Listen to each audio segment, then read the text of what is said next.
for those of you that have not seen this yet, to remind you what sound manifests, how sound manifests physical form. Every sound frequency has its very own specific shape.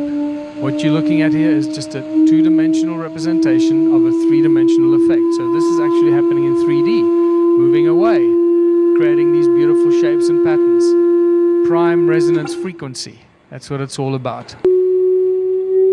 Every frequency has a very specific shape or cymatic pattern.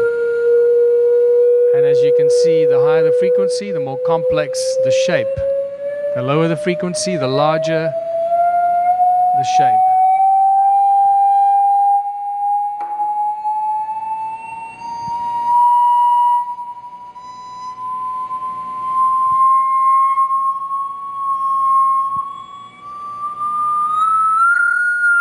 I'm always amazed how many people have not yet seen this. You know, I assume by now that everybody must know this, but there are always a large number of people that have never seen this.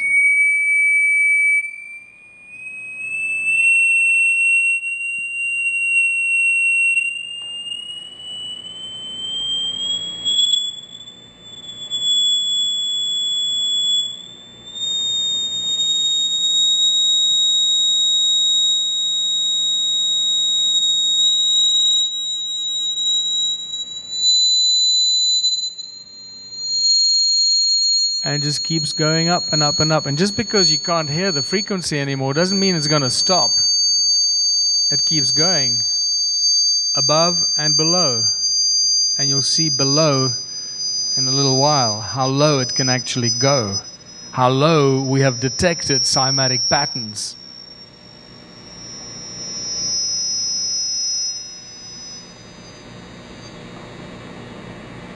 So, the stone circles are not the only ancient energy generating devices. It seems that to me that most ancient sites are actually energy generating devices, and we need to remind ourselves that they're made of stones, and especially the stone circles are made of stones that ring like bells. And these stones have high crystal content, and crystal content means quartz, quartzite, crystal, silica. This is all materials that conduct sound and conduct light. This is all the stuff that we use in the most advanced silicon-based technology today. And we also need to remind ourselves that digital data can be stored in crystals, in quartz crystals. But obviously that's not being used in the technology world today, because otherwise they just give the game away. You know, once we can start storing digital data in our crystals, then the whole, you don't have to go and buy the crappy storage devices anymore, because you get one crystal and thank you for life. It's virtually infinite amount of information in there. So what we need to start doing is looking at stones as living, conscious organisms. They store knowledge and information. They conduct sound and light. They have essence and consciousness imbued in them. Rocks are not just inanimate objects, and this is why ancient cultures and these guys in the ancient times used stone in its original form. They didn't have to extract the active ingredient to put it into a crappy little flashy box to sell it to somebody, because they didn't have money. They didn't do this as commercial entity or commercial enterprise. They were doing this to help themselves on a planet they were trying to make habitable for themselves. So they used rock in its original shape and for everything they needed to use it for. So all these ancient structures built from rock are just giant machines, and using the quartz and the crystal and the silica inside the way that it should be used, as resonators, energy generating devices, using light and sound to activate it. And this is why most of these seem to be aligned to the solstices, equinoxes, movement of the sun, and often movement of the stars. So when the sun comes up over there, and the rays of this rising sun comes down a passage and hits a standing stone down a passage, the light and the sound of the frequency of that light hits the standing stone. It's like hitting enter on a computer. It activates the machine to start doing whatever that machine was constructed to do.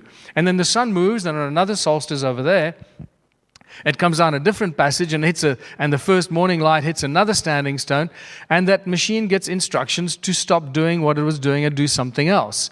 And possibly that's what happens with the movement of the stars as well. When they go down these weird shafts and etc., they activate the light and the sound frequencies of that light, of the starlight and the sunlight and possibly the moonlight, are the activators to switch on these ancient machines. So they built them without having to have human or intelligent intervention, just operated by the movement of the sun, the moon, or the stars.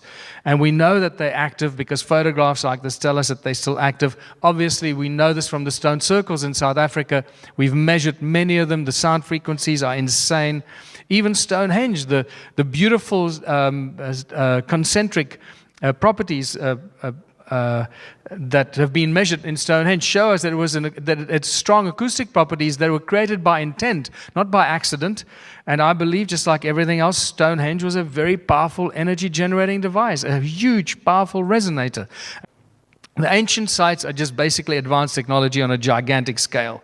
And we've never been able to see it because most of us don't really get images, or we don't see these ancient sites from the air, like the stone circles. When you stand next to it and you walk in these temples in Egypt, it's so overwhelming and so mesmerizing. But when you start looking at it from the air, everything changes.